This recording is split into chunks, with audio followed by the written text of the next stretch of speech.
In this episode, we take the privacy metrics you defined and turn them into something leaders can actually use, because a metric that sits in a spreadsheet is not governance, it is trivia.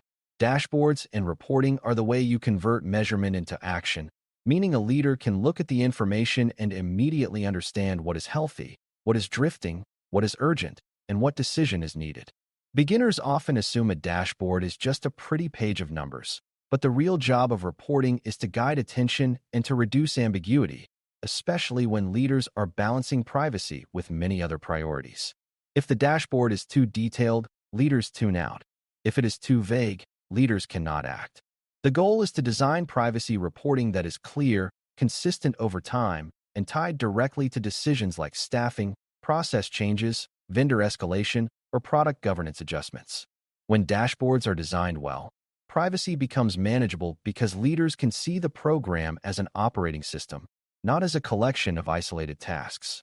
Before we continue, a quick note. This audio course is a companion to our course companion books. The first book is about the exam and provides detailed information on how to pass it best. The second book is a Kindle-only ebook that contains 1,000 flashcards that can be used on your mobile device or Kindle. Check them both out at CIPM in the Bare Metal Study Guide series. Actionable reporting starts with understanding the difference between information and decision support, because leaders do not need every metric you track. They need the few signals that tell them what to do next. A leader should be able to answer questions like, are we meeting our rights request timelines? Are incidents rising or falling? Do we have blind spots in inventories? And where is third-party risk concentrated?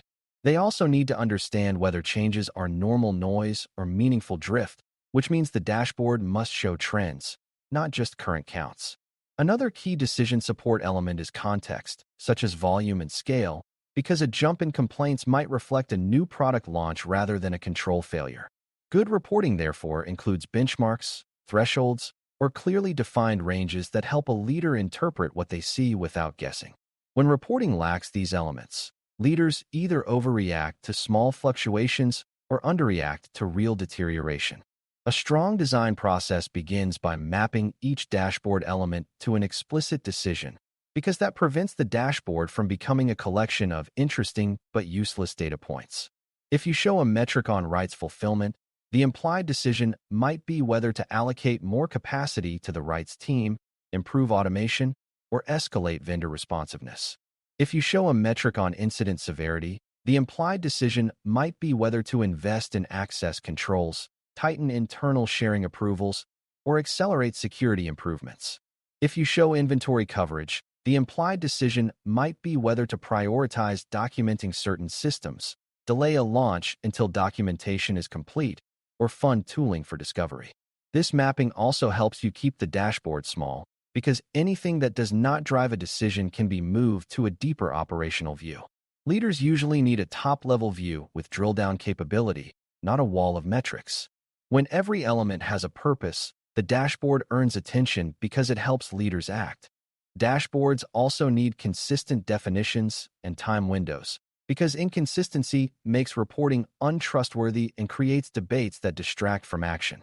If one metric counts calendar days and another counts business days, leaders may misinterpret performance. If one chart starts the clock at intake and another starts at validation, teams may argue over fairness rather than improving throughput. If one report uses last month and another uses last quarter, trends become hard to compare.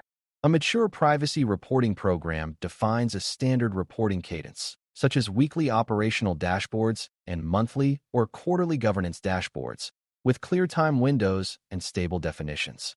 It also includes a method for noting when definitions change, because sometimes they must, but changes must be visible to preserve trust. Without this discipline, dashboards become a source of confusion and leaders stop relying on them. The most useful privacy dashboards generally include a small number of core panels that represent the program's major operating surfaces. One panel often focuses on data subject rights performance, including volume, backlog, and timeliness, because rights requests are a direct external accountability obligation. Another panel often focuses on incidents and near misses, including severity trends and repeated causes, because incidents reveal where controls are failing. Another panel often focuses on third-party governance, such as high-risk vendors, assessment status, and subprocessor changes, because vendors expand the chain of custody. Another panel often focuses on core control operation, such as access review completion for sensitive systems, training coverage for roles with high exposure, and retention enforcement indicators. The point is not that every organization must use the same panels, but that panels should align with the program's highest risks and obligations. When dashboards are structured this way, leaders can scan and understand the privacy program as a system rather than as disconnected metrics. Trend design is where dashboards become genuinely actionable, because leaders need to see whether the program is improving, stable, or degrading. A single point-in-time metric, like we closed 90% of cases this month, can hide important signals like cases are taking longer or complex cases are being deferred. Trend charts should show not only averages, but distribution where appropriate, because averages can be misleading when a few extreme cases skew results. A useful approach is to show median time to fulfillment alongside the number of cases approaching deadline, which helps leaders see both typical performance and urgent risk. For incidents, trends should show both count and severity, because a higher number of low-impact near misses might actually indicate improved reporting culture, while a small number of high-severity incidents is a serious concern. Trend design should also highlight step changes, such as a sharp increase after a product launch or a vendor change, because those correlations guide root cause investigation. When trend visualizations are clear, leaders can ask better questions and fund the right fixes. Actionability also depends on thresholds and alerts, because leaders cannot interpret every chart from scratch each time. Thresholds can be expressed as ranges like healthy, watch, and urgent, with clear definitions tied to obligations, such as percentage of rights requests completed within deadline. Alerts can be triggered when a threshold is crossed, such as when backlog exceeds a defined capacity level or when a high-risk vendor changes subprocessors. The key is that thresholds must be realistic and tied to risk, not arbitrary numbers chosen to look strict. If thresholds are too tight, everything appears red and leaders become numb. If thresholds are too loose, the dashboard stays green while risk grows quietly. A good privacy program calibrates thresholds based on legal duties, operational capacity, and risk appetite, then revisits calibration when the business changes. When thresholds are trustworthy, leaders can respond quickly because the dashboard is telling them not just what is happening, but what deserves immediate attention. Drill-down structure is another part of design that keeps a top-level dashboard usable while still supporting investigation when something looks wrong. Leaders often want to see a summary first, then drill into which teams, regions, products, or vendors are driving the trend. For example, if rights request timeliness is slipping, drill down might reveal that a specific product's data is spread across many systems or that a particular vendor is slow to respond. If internal sharing incidents rise, drill down might reveal a specific function repeatedly exporting data or a particular workflow where people lack approved tools. Drill down should be designed to support ownership, meaning it should connect problems to accountable groups who can act. This avoids reporting that creates anxiety without clarity, where leaders see a problem but cannot see who should fix it. When drill down is built around accountability, reporting becomes a management system rather than a warning system. Narrative reporting should accompany dashboards because numbers alone rarely tell the full story, especially in privacy where context matters. A short narrative can explain why a trend changed, what the root cause appears to be, what actions are underway, and what decisions are needed from leadership. The narrative should avoid vague reassurance and focus on facts, such as a vendor delay affecting fulfillment timelines or a new product feature increasing complaint volume. It should also include a clear ask when leadership action is required, such as approving additional capacity, prioritizing a tooling project, or escalating a vendor contract requirement.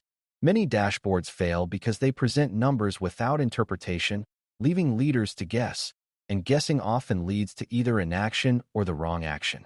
Narrative reporting also supports trust because it shows the privacy program understands its own data and is actively managing it. When narrative and dashboard align, leaders can move from awareness to decision in a single review. Reporting should also reflect the different information needs of different leader groups. because a board-level view is not the same as an operational leadership view. Senior executives may need a concise summary focused on risk, obligations, and major decisions, while functional leaders may need detailed views for their domain, such as security incident patterns or vendor assessment backlogs. A privacy program manager should design reporting layers with a consistent top-level view and tailored sub-views that support ownership. This layered approach prevents the top-level dashboard from becoming cluttered while still enabling deeper governance where it matters. It also encourages shared language across the organization because everyone is looking at aligned metrics even when the level of detail differs. When reporting is aligned across levels, privacy becomes easier to govern because discussions focus on the same facts. This reduces the common problem where each team brings its own numbers and nobody agrees on what reality is. Another key design principle is to include leading indicators, not only lagging indicators, because lagging indicators tell you something bad already happened, while leading indicators tell you risk is building. Rights requests approaching deadline are a leading indicator that capacity is strained, while missed deadlines are a lagging indicator that obligations were not met. Growing volumes of data exports or increasing access exceptions can be leading indicators of internal sharing risk, while an actual misdirected disclosure is the lagging indicator. Vendor assessment aging can be a leading indicator of third-party risk drift, while a vendor incident is the lagging indicator. Training completion gaps in high-risk roles can be a leading indicator of future mistakes, while an incident caused by confusion is the lagging indicator. Including leading indicators helps leaders intervene early, which is cheaper and less painful than reacting after harm occurs. A dashboard that includes both types supports a proactive privacy program rather than a reactive one. Designing privacy dashboards also requires attention to data quality, because leaders will lose trust quickly if numbers appear inconsistent or obviously wrong.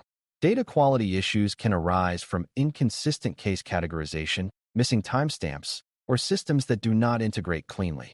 A mature program treats reporting as a product with quality checks, such as validating that totals match underlying sources and sampling records to confirm classification accuracy. When data quality is low, the dashboard should indicate limitations rather than pretending everything is precise. That honesty preserves trust and encourages investment in better data capture rather than hiding problems. Over time, improving data quality also improves operational efficiency because teams spend less time cleaning up records and more time doing real work. If leaders trust the dashboard, they will use it, and that use creates the feedback loop that drives further improvement. The final design element that makes dashboards truly actionable is connecting reporting to a governance rhythm, because a dashboard that is never reviewed is just a file. A privacy program should have defined review meetings or checkpoints where leaders look at the dashboard, ask targeted questions, and make decisions. This might include a weekly operational review for backlog and incidents, a monthly governance review for control effectiveness and vendor risk, and a quarterly executive review for overall program health and investment priorities. The dashboard should be designed to support these rhythms, with stable sections that align to the agenda so review becomes consistent rather than ad hoc. This rhythm also creates accountability because decisions and follow-ups can be recorded and trends can be revisited to confirm improvement.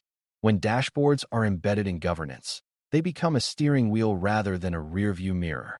As you wrap up this episode, remember that the purpose of dashboards and reporting is not to display data, but to make privacy metrics actionable for leaders who must choose where to focus time, attention, and resources.